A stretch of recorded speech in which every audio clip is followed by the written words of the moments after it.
Um, okay, so I am going to be teaching some maths. We'll see how that works out.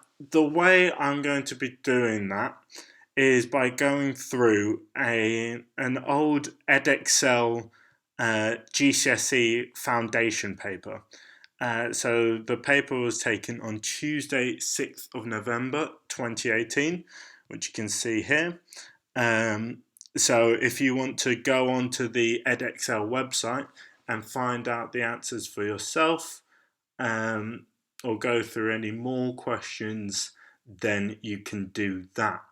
For anybody who studies GCSE, I just thought I'd give you a quick kind of guide to how I revised, because using past papers was really important for me, and I ended up doing it at A level. So, and I used the same techniques and that worked to get me into uni. And the basic thing here is it's just up here on the Word document. So answer a test paper and then mark that paper yourself, and you'll be able to figure out, looking at the mark scheme, why you got each question wrong. And then what you want to do is look at that style of question and practice that same style. Look at other past papers, maybe look into your notes in your book that you've been working out during the year. And then once you've done that, you want to try a different test paper and see how you do.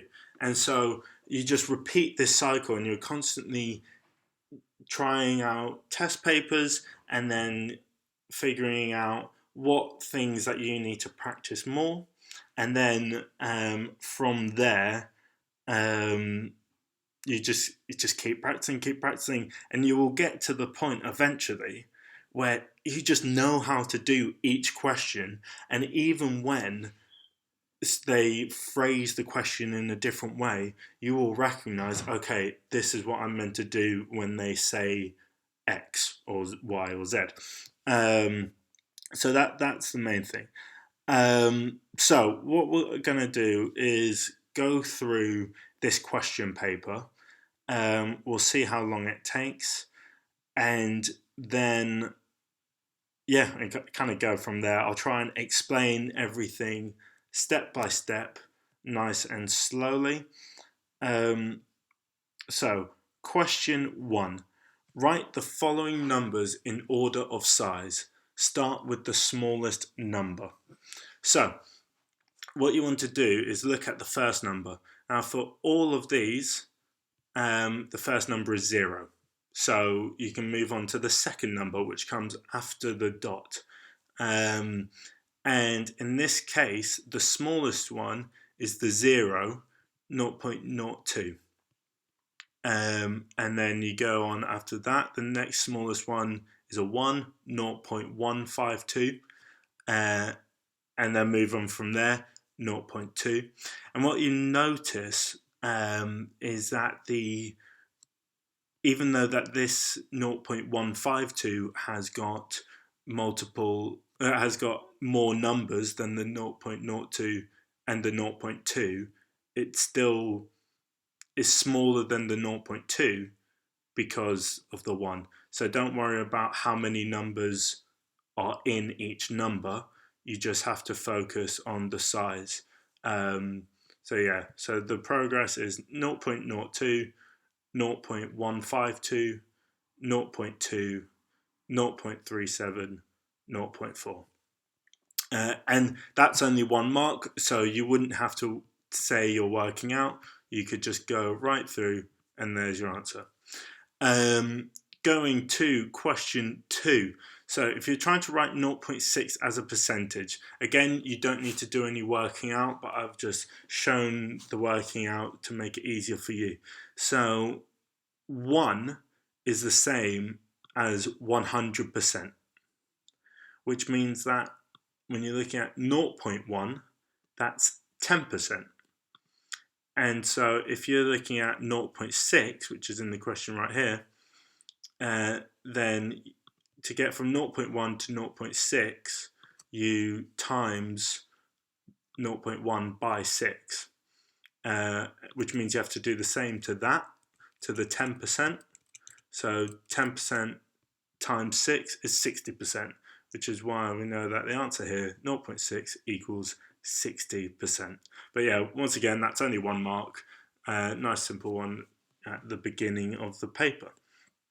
Now we look at the list of numbers. So you've got 3, 5, 7, 12, 15, 18, and 20.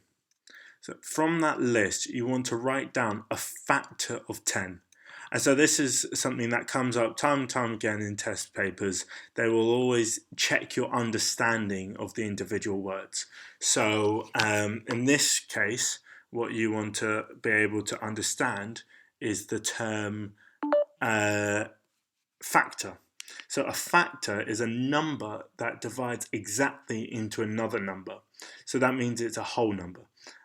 So if the number is 8, then its factors are 1, 2, 4, and 8. Because 1 times 8 equals 8, and 2 times 4 equals 8. Or you could say 8 divided by 4 equals 2, or 8 divided by 2 equals 4. That whole thing. It all leads up to the big number 8. This question is asking us to list the factors of 10 from this list of numbers. For 10, there is, in this list of numbers, there is only one factor which works, which is 5, because that's the only one that goes in exactly into 10. You might be able to say, oh, but if you did 20 times 0.5, then that would give you 10. So maybe 20 could be an answer. But remember that for factors, it has to be a whole number. And 0.5 is not, by the fact that I'm saying point, is not a whole number. Or instead of saying whole number, you could say an integer. So the only one that you have to write here is 5, and you'd write that just here. Moving on to question 4.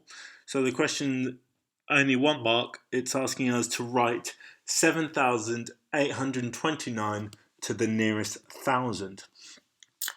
When you're trying to, basically when you're writing to the nearest 1,000, or the nearest anything, you're being asked to round up or to round down. Now, if you look at any number between 5 and up, so 5, 6, 7, 8, and 9, that gets rounded up. Anything 4 and below, so 1, 2, 3, and 4, that gets rounded down. The only thing that changes is, I've written unit here, but unit's the wrong word. It's the number that you're looking at. So if you're looking at the nearest 10, which we're not doing here, but we'll get to the 1,000. If you're looking at the nearest 10, then you would apply that rule of 5 and up gets rounded up, 4 and below gets rounded down. You would apply that rule to the smallest number. So in this example, the smallest number here is 9. And so that would get rounded up if you were looking to the nearest 10. So the answer would be 7,830. If you're looking at the nearest 100, then you would apply the rule that is written here to the second smallest number, which in this case is the 2, the 20. Not the 2, the 20. And 2 is in the category of 4 and below. So that would get rounded down, which means if you were rounding to the nearest 100, you'd be the answer would be 7,800. And so if you've guessed it by now, if you're looking at the nearest 1,000, then you would look at the third smallest number, which is, in this case, 800. Now, 8 gets rounded up because it's 5 and above. So if you're being asked to write 7,829 to the nearest 1,000, then the answer is 8,000. And I know I've explained in a lot of detail, but in case that's anything anybody didn't quite understand what to do, I thought I'd explain that in more detail. Moving on, we are flying through these questions, and I'm going to slow down because I didn't answer the entire test paper because I didn't have time to prepare because I was being an idiot. Anyway, moving on. Question 5a asks you to work out 3 times 5 plus 7. And there's a really simple way to work this one out. You might think, okay, do I multiply first or do I add first? Because that will change the answer. But there's this thing called BIDMAS. Some people call it BODMAS. I call it BIDMAS. So it's the order of working things out. So you go first with the B. That's brackets. So if there were brackets, you would do those first in your question. I is indices, so that's like if you're doing 2 squared, you get 2 and then the little 2 just above it, or actually you can see it here, 2 cubed. That 3 is an indices. That comes second. Then you've got division, then you've got multiplication, then addition, and subtraction. It doesn't really matter which way around those two go. And because we know we've got to do multiplication before addition, we know that we have to do 3 times 5, which equals 15. And then 15 plus 7, which equals 22. And I've just got a message coming in saying that Gabrielle said 22, and she got it exactly right. So well done, Gabrielle. Now we will go on to question 5b, and that's asking you to work out 2 cubed. So when you are doing a number by any sort of integer, which is this one here, an integer, or here, that 3, that small 3 is an integer. That means you have to multiply the big number, which in this case is 2, and you have to multiply itself by 3 times. If that small number was a 4, then you would have to multiply the 2 by itself 4 times. So what you get is 2 cubed equals 2 times 2, which equals 4, and then times it by 2 again, and that equals 8. And that there is your answer. And only 1 mark, so all you would have to write down is the answer. And then C, question 5C. So you've got to write brackets in this statement to make it correct. So this one can take a little bit of trial and error. That's one method of doing it, where you put the brackets in one place and then work it out and see if it works. Or if you practice these questions a little bit more, then what you might see is that you've got a 7 here and you've got a 35. And if you've practiced your times tables enough, then you might be able to spot that 35 can be divided by 7. So 7 is a factor, like we're saying up here.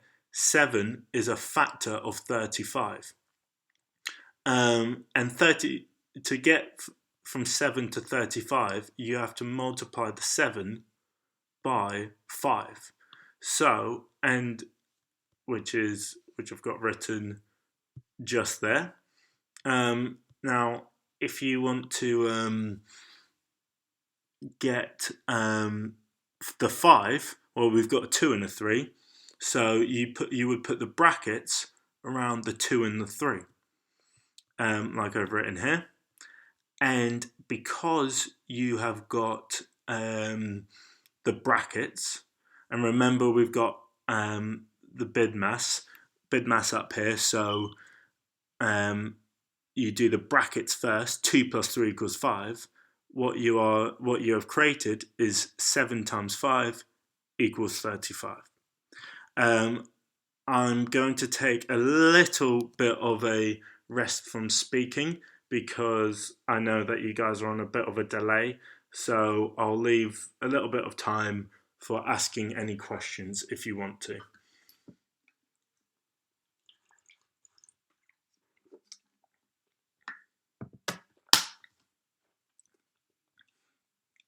Five, 4, 3, 2, 1. Beautiful. All right, still free to ask questions whenever you want.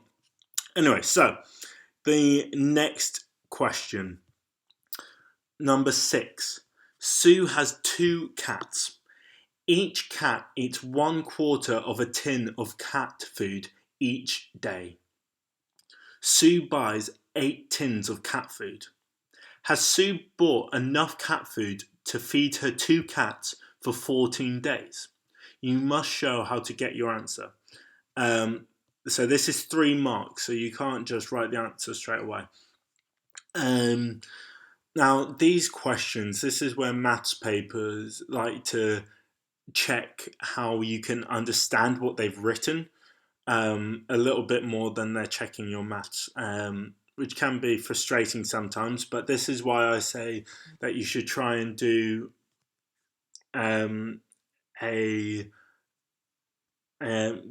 this is why I think that you should try and do a bunch of questions. So, sorry, I've just got a message saying question 3 wants a little bit more explanation. So I'm just going to wait for Nisha to let me know what I should focus on.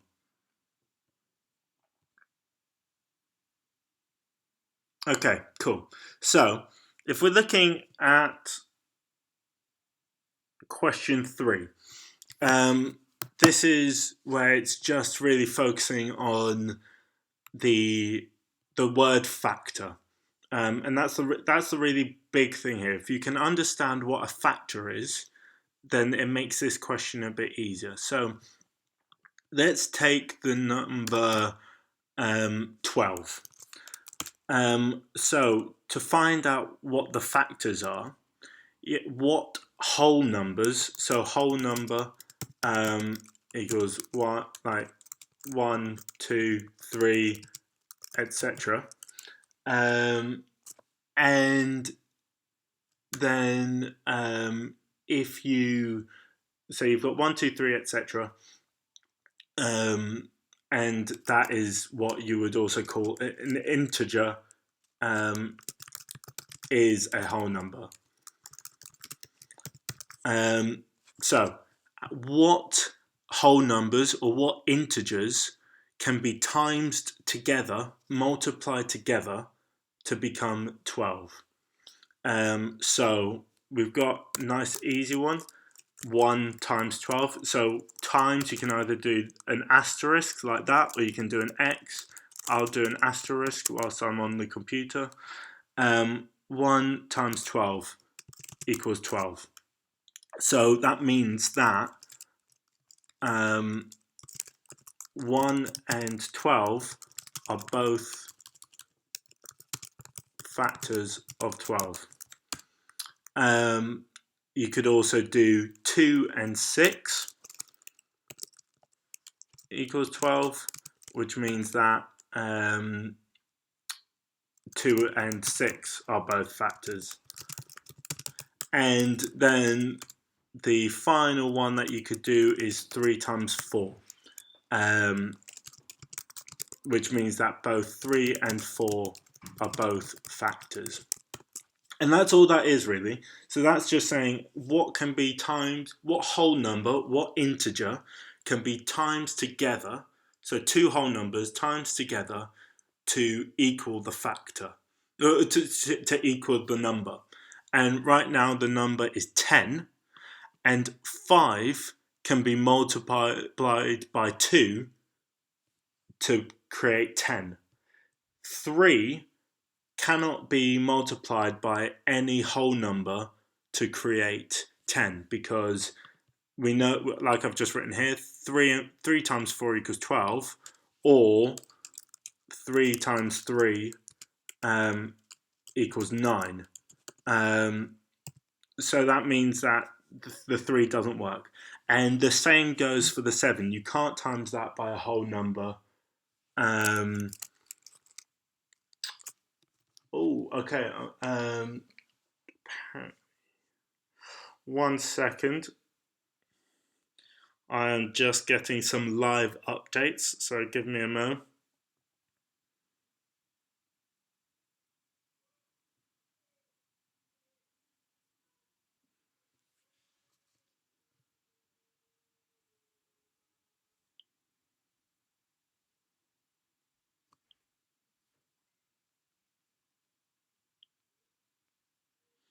Oh, I'm being told that people can't see me type. So I'm gonna have to switch. Let's see what we can do.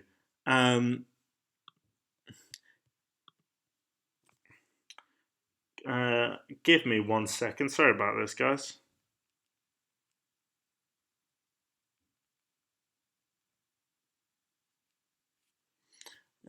Just some technical difficulties, as per usual.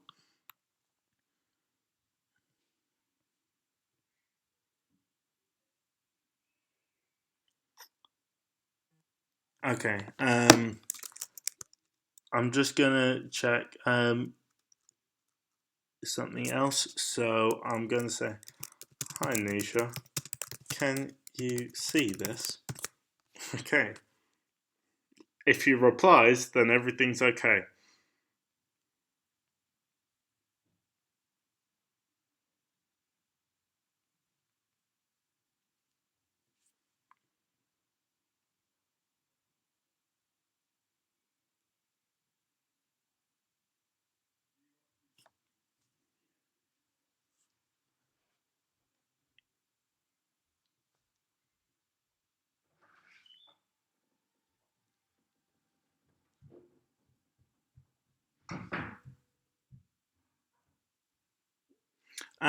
Okay, give me a moment, guys. I'm just gonna call my support to see what we can do to change whatever's going on.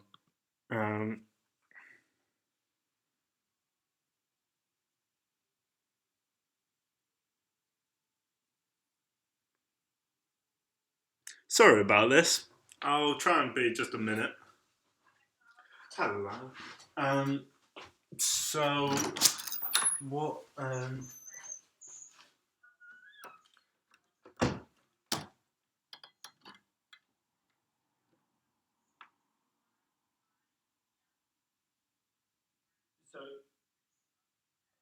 what? So it's not even updating the image.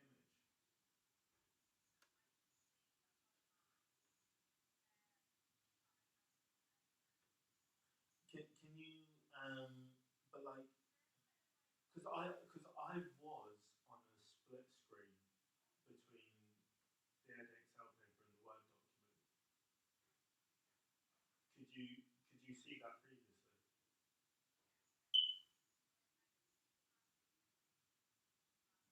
Yeah,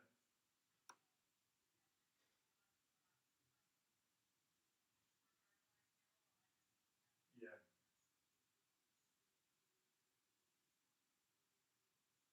Okay, I think we're just gonna have to say I'll just verbalize it as best as I can, but whoever can see.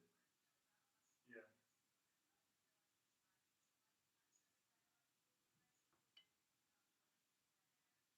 No, it's all right. I'll just that I'll people can. I think I'll just get them to write down what they want. All right, cool. All right, it's all right. Bye. Oh, cool. All right, sweet. Bye. Hello, everyone. I'm back again. So, unfortunately, apparently, you guys can't see me typing anything new. Um, but, so that just means I will have to speak as slowly as possible so that you can understand everything. But, so, if you remember, I was talking about could you multiply the number um, into like the factor into the number you're looking for.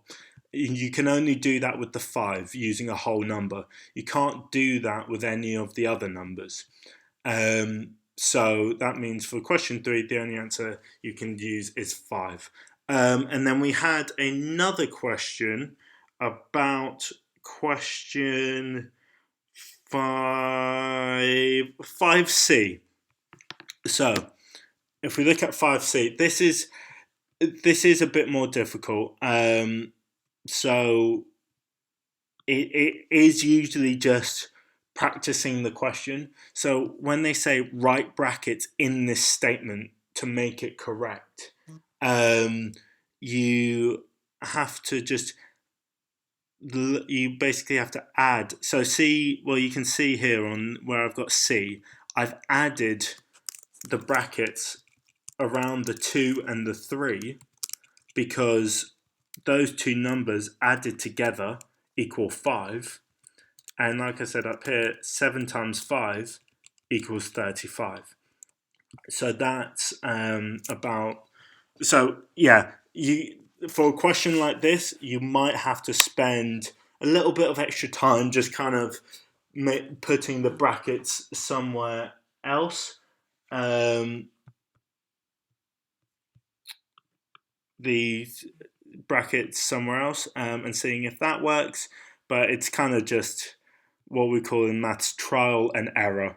You try it once. If it works, brilliant, there's your answer. If it doesn't, you might have to try something else out. But as you practice these questions more and more, it will get easier.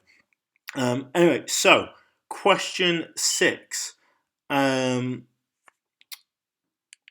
6. So, or I'll repeat it quickly. Sue has 2 cats. Each cat eats 1/4 of a tin of cat food each day. Sue buys 8 tins of cat food. Has Sue bought enough cat food to feed her 2 cats for 14 days? You must show how to get your answer because it's 3 marks. So, what you do here is you know that 2 cat, you just have to break down. You have to break down the question a little bit. Oh, there we go. So yeah, you just have to break down the question a little bit more. So you know she has 2 cats, which means that each day the 2 cats eat 2 times 1/4 of a tin of cat food each day, which is 2/4 or 1/2. So you know that if half a tin lasts for 1 day, which means that 1 tin lasts for 2 days. And we know that we have got 8 tins. So 8 tins times 2 days, because that's how long the tin lasts for, equals 16. And because she is away for 14 days, you can say that Sue does have enough food to feed her 2 cats. Okay. Then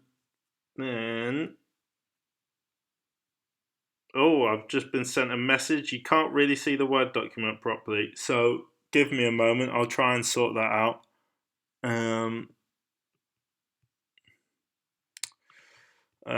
Okay, you might have to lose some of the mark scheme, unfortunately, but this is the best I can do.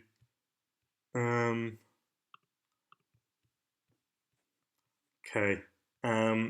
Just trying to make it so that you guys can see what I've written as easy as possible.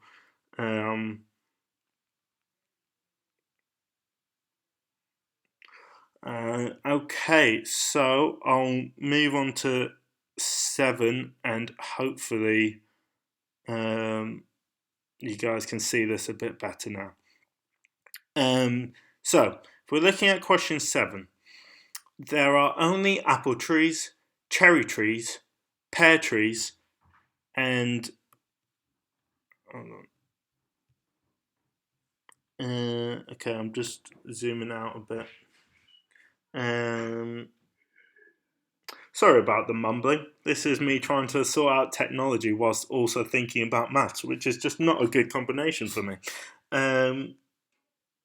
Hopefully you guys can see this. I'm thinking we'll find a way for me to share this Word document with everyone, so that if you guys want to look at this over again, then you'll be able to understand better what I've been talking about, basically. Okay, so question 7. There are only apple trees, cherry trees, pear trees, and plum trees in an orchard. Orchard. The pictogram shows information about the numbers of apple trees, cherry trees, and pear trees in the orchard. And we have here is what is called a pictogram. The pictogram is just a way of showing information in a nice, easy way. So we have the apple trees, which we can see here. They have got 3 squares, 3 big squares, and we can see from this key that each big square represents, or it shows, 4 trees. So, and then we got 3 big ones there for the apple tree. We've got cherry, where we've got a large square, and then we've also got a smaller square, which we can see is roughly 1/4 the size of a larger square, which tells me that that is supposed to represent 1 tree. And then we've got the pear trees, where you've got 1 large tree, and then you've got a rectangle, which is about half the size of a normal square,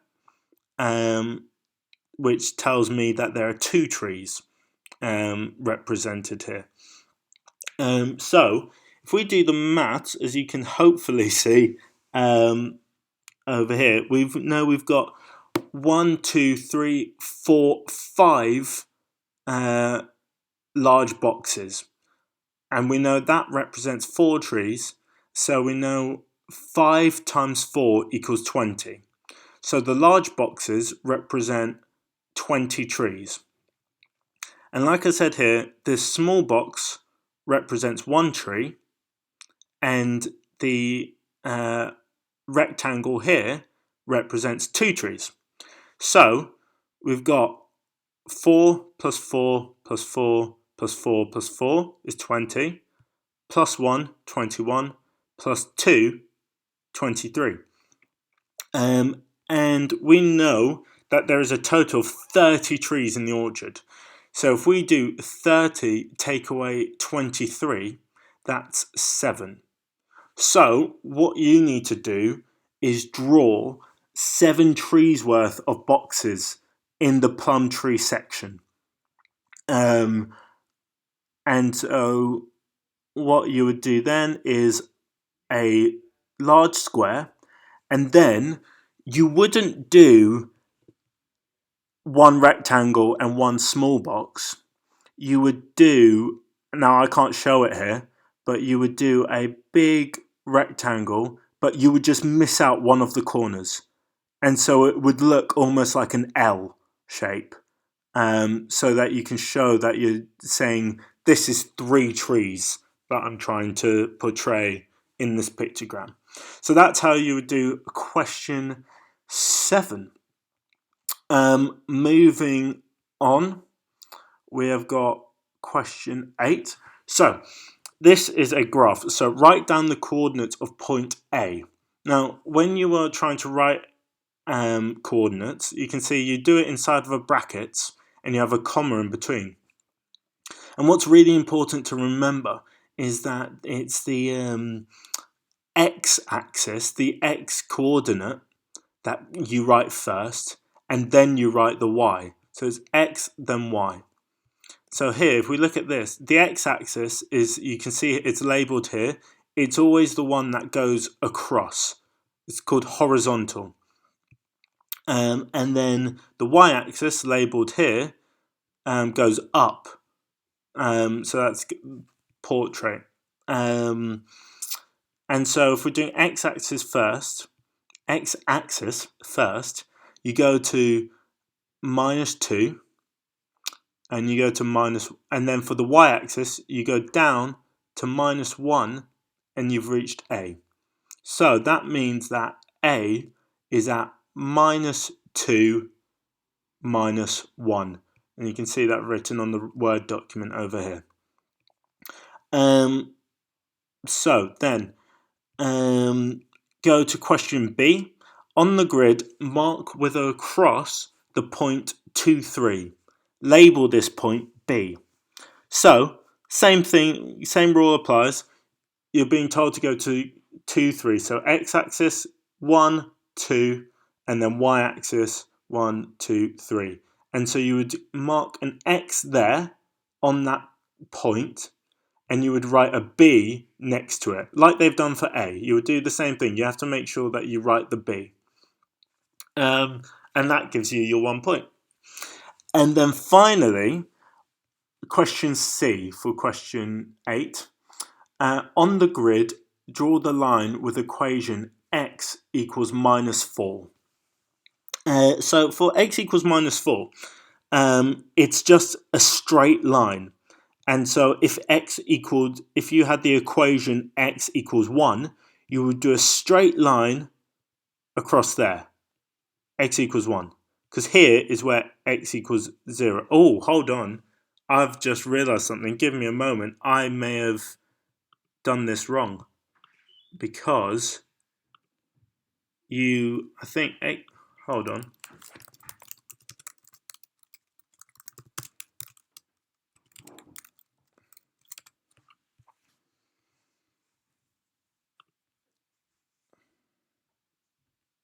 Aha, yep, okay. So, sorry. That was completely my fault. That's my bad maths. When you do x equals -4, basically you have to find -4, and because x always equals -4, no matter where you are on the graph, you do a straight line up and down. Now, so that's x equals -4, up and down.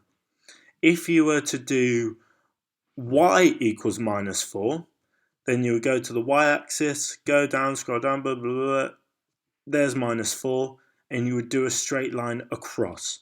So that's just a little area which clearly, like I did, some people can trip up. So just be a little bit careful. So it's all for the x equals or y equals, you find where x equals and then you go the opposite direction. So this is flat, so I then go up for x equals -4, or the reverse for y. I hope that makes sense. I will give a little bit of a delay to help you guys write questions in case I haven't said anything well.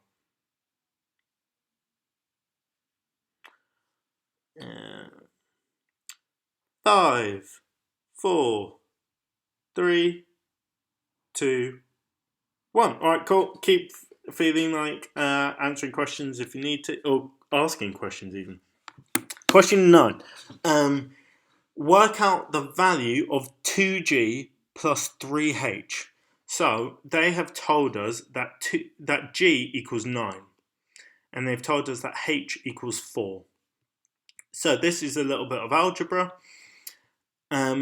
We know that, so 2g is the same as saying, so 2 times g, which is this, and because g is 9, it's the same as saying 2 times 9. Now 2 times 9 equals 18.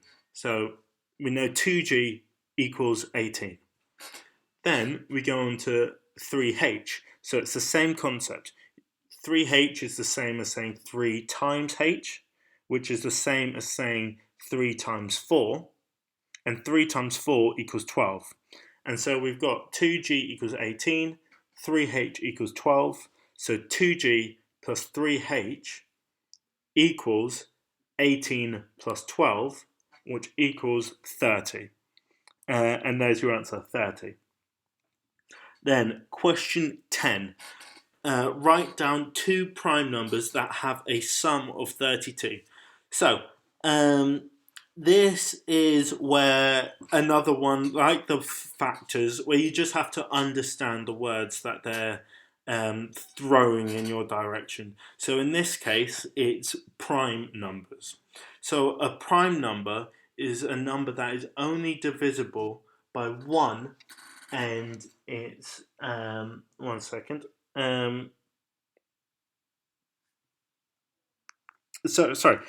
So a prime number is a number that is only divisible by 1 and itself. So, for example, 3 is only divisible by 1 and 3. You can't, because, like, into a whole number, that is. Sorry, into an integer, into a whole number.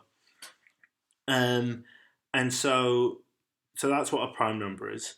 And then the sum, if you're saying, so the question says write down two prime numbers that have a sum of 32. So that would be, sum is when you add things together. If one, this is again, unfortunately, you just have to learn the prime numbers to a decent level, and then you kind of just trial and error again. So the two answers that you could have for this question, 19, because 19 you can't divide by 2, you can't divide by 3, anything like that. You can only divide by 1 and 19. So it's 19 and 13. Or you could go for 29 and 3. Again, that's just trial and error. You'll be all right.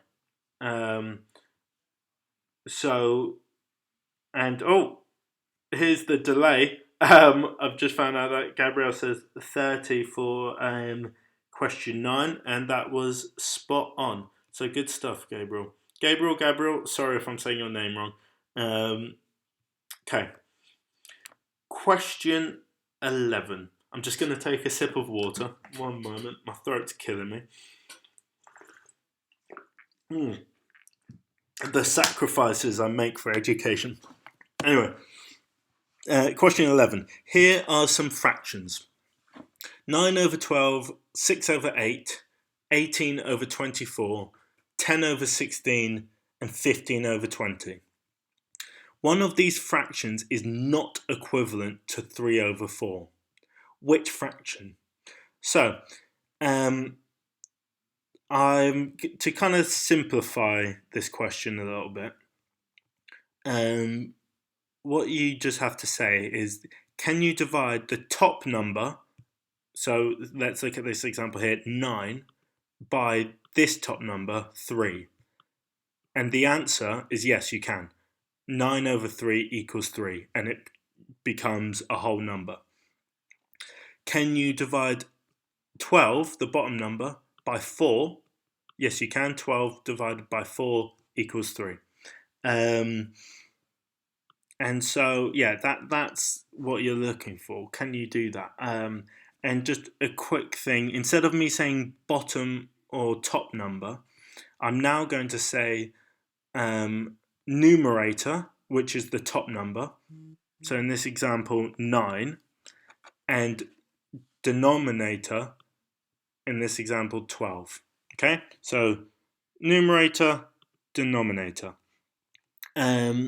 And so if you're looking at all of the other ones, what you see, 6, yep, we can divide by 3, 8, you go through, and you might have noticed this one already, Gabriel already has, it's 10 over 16, because that's not, 10 is not 3/4 of 16. And yeah, you would just have to go through each one, or you'd be able to spot it. So yeah, like I said, practice papers, practice papers, practice papers. Over time, you just learn to instantly see, okay, that's the one which it doesn't look right. So question B for part B for question 11, work out 1 over 12 plus 5 over 6. So when you are adding fractions together, the denominators, so those are the bottom numbers if you remember, the denominators have to be the same. Or, well, it really helps. And so you can see 12 and 6 aren't the same, but 6 goes into 12 really easily. So because 6 times 2 equals 12, which is what we've got here. So, but 6 can be multiplied by 2 to get 12. 6 by 2 equals 12. Now, you can't just have 1 over 12 plus 5 over 12, because that would change this number. So you also have to double the 5. So that would then become 1 over 12 plus 10 over 12. And so you now have it that the denominators are the same and the numbers are still the same size. They're still worth the same amount because you have times the 5 by 2. The 5 by 2, yeah. Anyway, so what you get is 1 over 12 plus 10 over 12, which equals 11 over 12. And that's your answer. And that's your 2 marks. This is, yeah, just to explain, for a lot of these questions, I'm explaining more than you would need to in an exam, but that's fine. That will help your understanding. And if you can explain this to somebody else as clearly, then that will be a really great way to show that you have understood the maths yourself. And that can be another great way to revise if you just speak to your friends, discuss different questions, and they'll be able to help you. So, question 12. Tom uses his lorry to deliver bricks. You can use this graph to find the delivery cost for different distances. So what we've got on the left here is delivery cost in pounds, and that goes up from 0 all the way to 100. Now I'm going to zoom in here, if it will let me. There we go. And what you'll see is that you have 5 blocks in between, well, 10 blocks in between these two, between 0 and 20. If there's 10 blocks, but it jumps up in 20, that means that each block is worth 2. So that's just something worth noting, that each block is worth 2. And the same thing goes for the distance, which is given to you in miles. And that goes from 0 to 60 miles. And that's the distance that Tom would have to travel. So for each delivery, there is a fixed charge plus a charge for the distance. And then question A is now asking you, how much is the fixed charge? And you might think, oh, well, how am I meant to work that out if they don't tell me? Now, this is a more detailed way of doing it than you would have to do it, because this is only 1 mark, but hopefully this helps to explain why the answer is what it is. So when the distance, see down here, when the distance is 0, so he hasn't had to travel anywhere, the cost of the delivery is the same as the fixed charge. You just know that because if it's a fixed charge, it doesn't matter how far you've travelled, you'll have this minimum cost. And you've got that in this statement here. So fixed charge plus distance. Well, if the distance is 0, then all you've got to charge them by is the fixed charge. And if we look at this graph here, you can see it helps that this is a slightly thicker line, that this is 10. So the fixed charge is £10. I don't know if I've explained that very well, so I'll give it a little second if you guys want to ask me to explain that a bit clearer. And I'll have some water. I've had my water, so let's keep going. So, Tom makes 2 deliveries of bricks. The distance of one delivery is 20 miles more than the distance of the other delivery. So, question B asks us to work out the difference between the 2 delivery costs.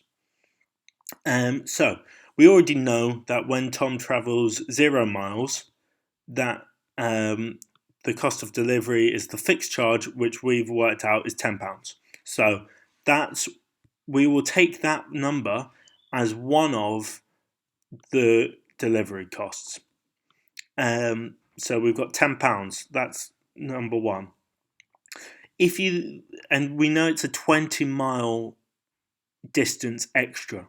So you go from 0 miles to 20 miles, and then you go up, and you hit the line. And that line will tell you, if you then look across to the left, boom, boom, boom, boom, boom. Oh, there we go, 40 quid. So £40 even. So you know that when he's travelled 0 miles, it's £10. When he's travelled 20 miles, it's £40. So to work out the difference between the 2 delivery costs, you just do 40 minus 10, which is £30. And there's your answer. £30. Okay, got 7 minutes left. I'm sure you guys will be sad not to hear my voice anymore. So, question 13. Asmol, Ryan and Kim each played a game. Asmol's score was 4 times Ryan's score. Kim's score was half of Asmol's score. Write down the ratio of Asmol's score to Ryan's score to Kim's score. Now, that is a very complicated sentence, but it seems like a very scary question, but it's nowhere near as bad as it sounds. So, Asmol's score is 4 times higher than Ryan's score, which means it's a ratio between Asmol and Ryan. So Asmol, and then you can see it over here. I've written it down here. These little, what are they called? Colons, semicolons. I can never remember which way around it is. Anyway, you put a colon. Asmol to Ryan is 4 to 1 because Asmol is 4 times higher than Ryan. Now, then the next sentence is Kim's score was half of Asmol's score. Another way of saying that, if we want to keep it the same as the top line, is to say that Asmol's score was 2 times Kim's score. And so that tells you that the ratio of Asmol to Kim is 2 to 1. So Asmol to Ryan was 4 to 1, but Asmol to Kim is 2 to 1. So now that you know that, you can see that Kim's score is double Ryan's score. And so if you're writing Asmol's score to Ryan's score to Kim's score, you'd have to go Asmol's score to Ryan's score, which we know is 4 to 1. And then we know that Ryan's to Kim's score is, or Kim's to Ryan's is 2 to 1, which means that Ryan's to Kim's is 1 to 2. So you've got Asmol's score, which is 4. Oh, gosh, sorry. Asmol's score, which is 4. Ryan's score, which is 1. And Kim's score, which is 2. And that is nicely written down there for you. 4 to 1 to 2. So that's how you do ratios. I hope that's understandable because it is a little bit complicated. Now, Question 14. To be honest, we're 3 away, and as you can see here, I actually had to look at the mark scheme for this one, because I don't really remember these questions very well, and because we are 3 minutes away from the end anyway, I am going to hang up my boots, so to say, and I'm gonna end here. Thank you very much for listening, guys. I hope that this was useful for you. Um, I enjoyed it. I've always enjoyed maths, which is why I did it at A level. Um, and I will find a way to share the document that I've created with all of my working out, which goes up until question 18. Out of a total of 28 questions. And so hopefully you guys will be able to look through that and remind yourself of why I've done what I have done. And that would be a really great way to start learning a bit more maths, getting stronger in your foundational maths if you are in your GCSEs. Once again, thank you very much, guys. And it's time for me to go.